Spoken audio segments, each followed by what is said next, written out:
Good evening, everybody. Uneducated Economist here. So, I'm about ready to go call the bingo game, but before I go call bingo, I thought I'd come out and make a video for you. I've gotten a lot of subscribers in the last week. Holy moly, like 3,000 new subscribers. Thank you so much for coming to the channel. I had a popular video just recently, like 280,000 views. Oh my goodness.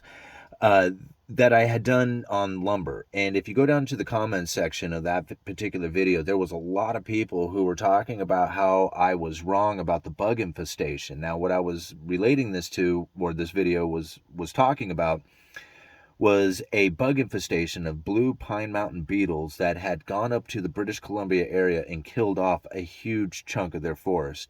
They went into salvage mode, which means that they started cutting a lot more trees than what they typically would do.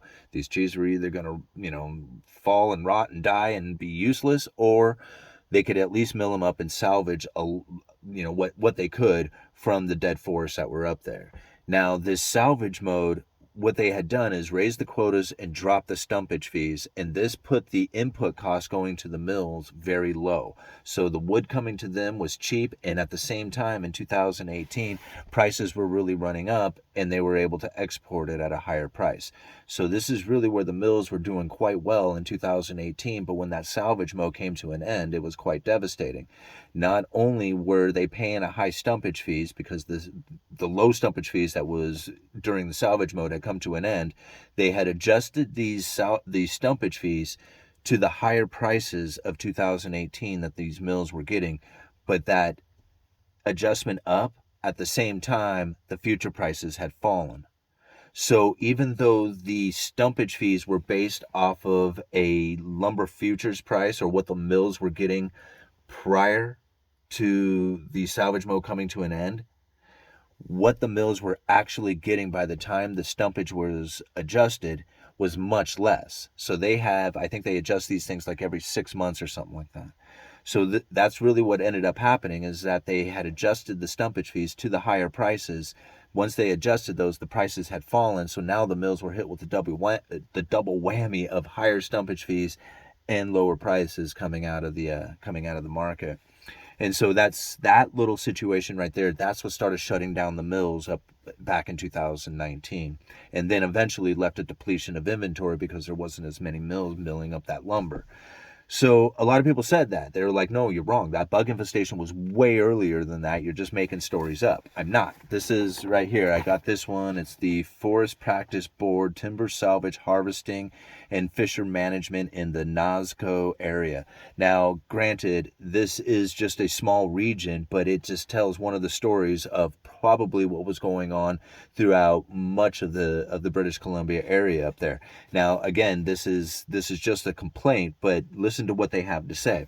In July of 2016, the Forest Practice Board received a complaint from two trappers operating in the Nazico area west of Quesnel about salvage harvesting as a result of the mountain pine beetle infestation.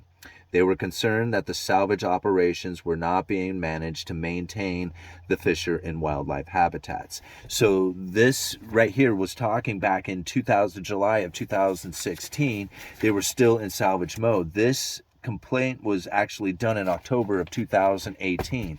So it was taking place long after the 2006 peak of bug infestation. I mean, it took a long time to kill these forests off.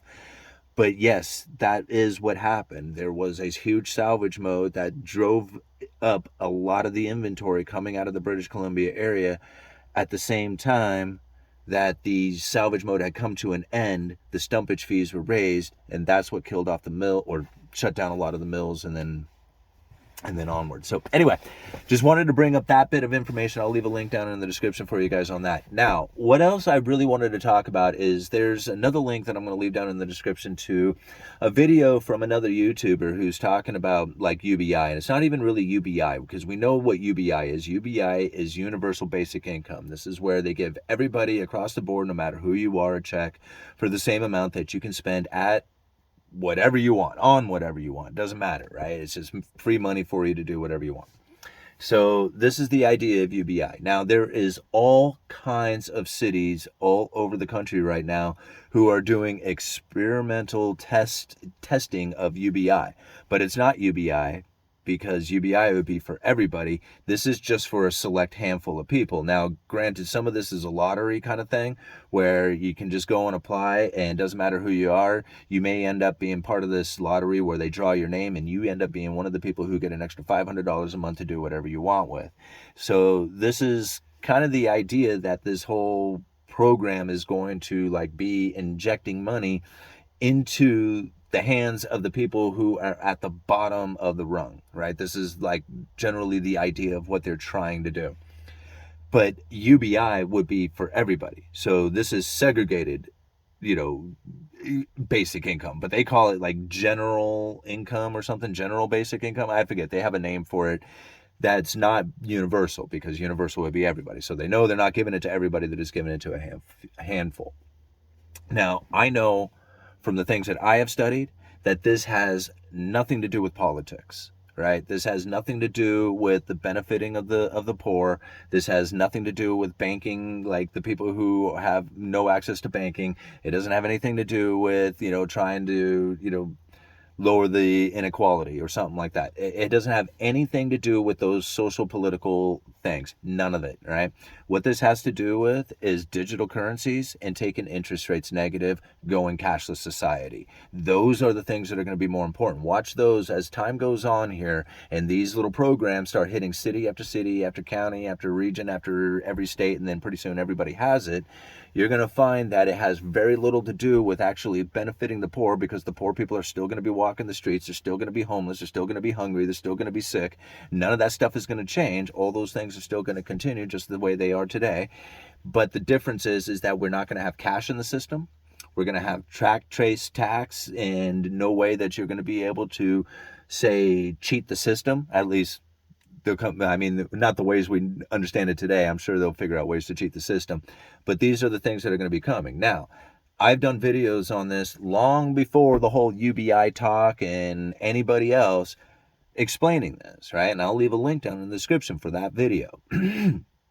And really what it comes down to is that the Bureau of International Settlements, the IMF, the powers that be know for a fact that there is no way that they can have a digital currency and cash at the same time.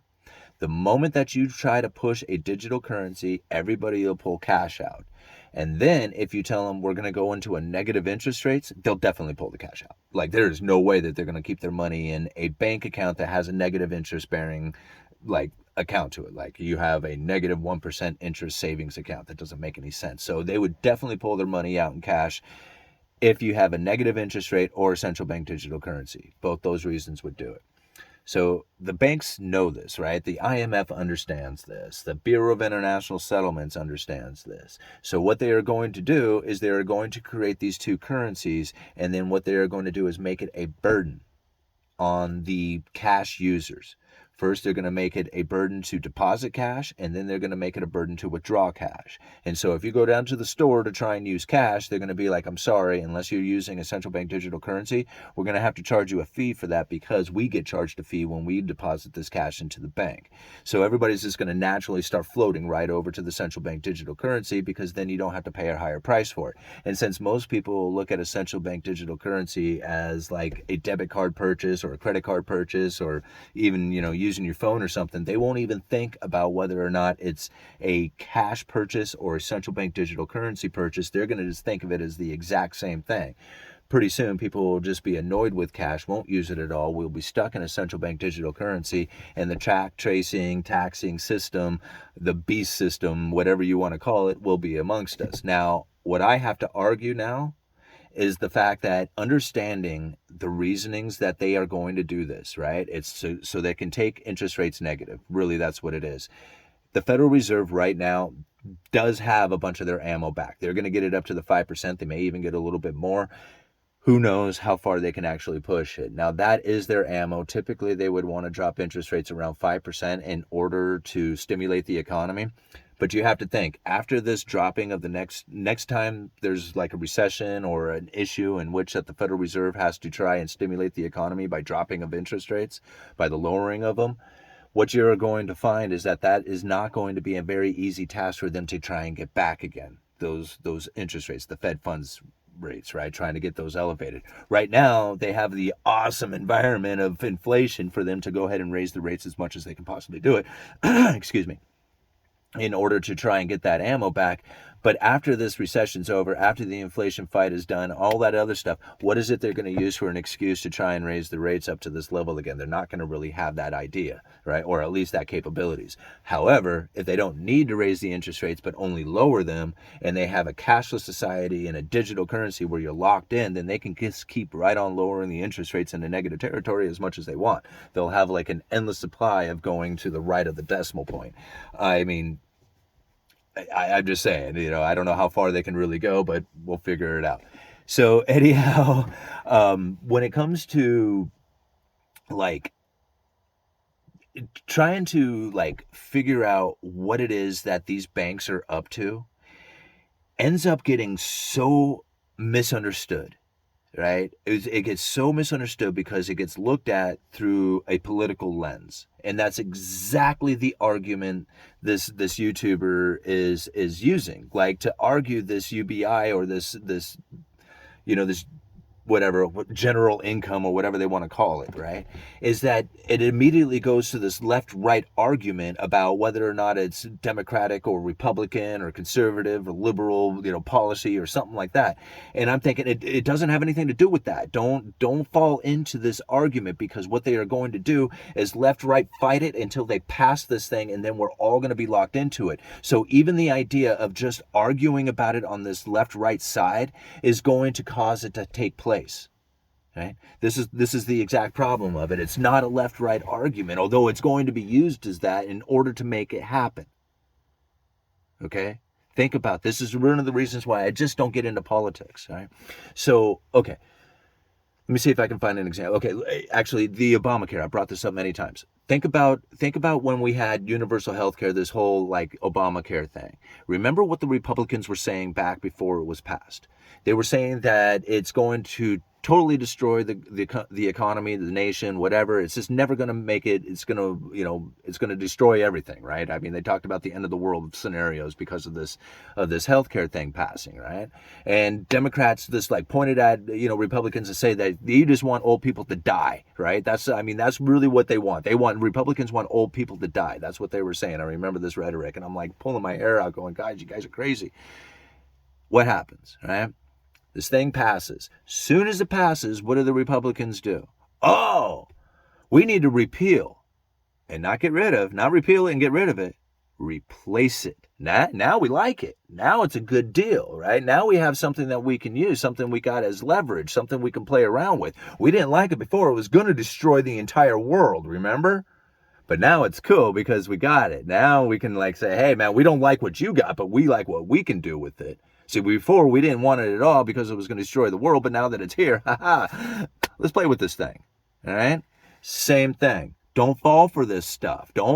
See, like, it's so easy to get into the political fight because, like, even just listening to the YouTube video, right? Even listening to this YouTuber talk about it, I was just like, okay, there's some good information. I'm listening, take the nuggets. And then pretty soon I'm getting like, no, you're wrong. No, you got this thing, and I'm like, wait a minute, you're falling into the political banter, right? They want that. That's just like the left and right, the teasing back and forth to try and make you like get excited about it. Right? That's like, it's like a love affair and how it's like how this communication takes place. Right? So don't fall into it. That's what it is. It's like, it's like a toxic relationship almost.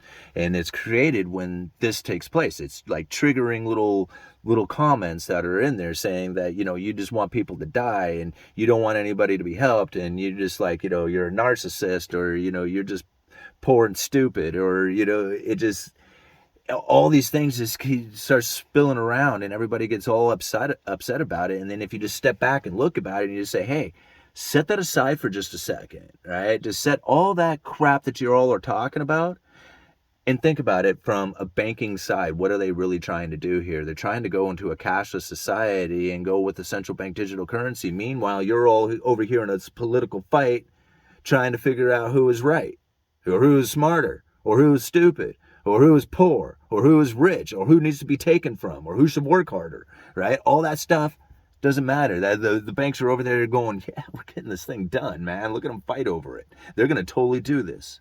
And that's exactly what's going to happen, all right? That's why I don't fall for it. I'm sitting over here on the backside looking at the political talk going, man, you guys are totally going to implement this thing through your little fights, right? Through your little fighting back and forth.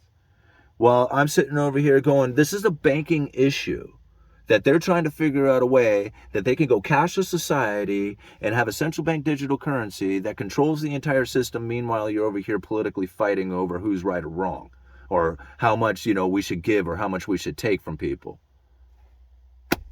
Why are you doing that? I don't get it. All right, uneducated economist, you let me know.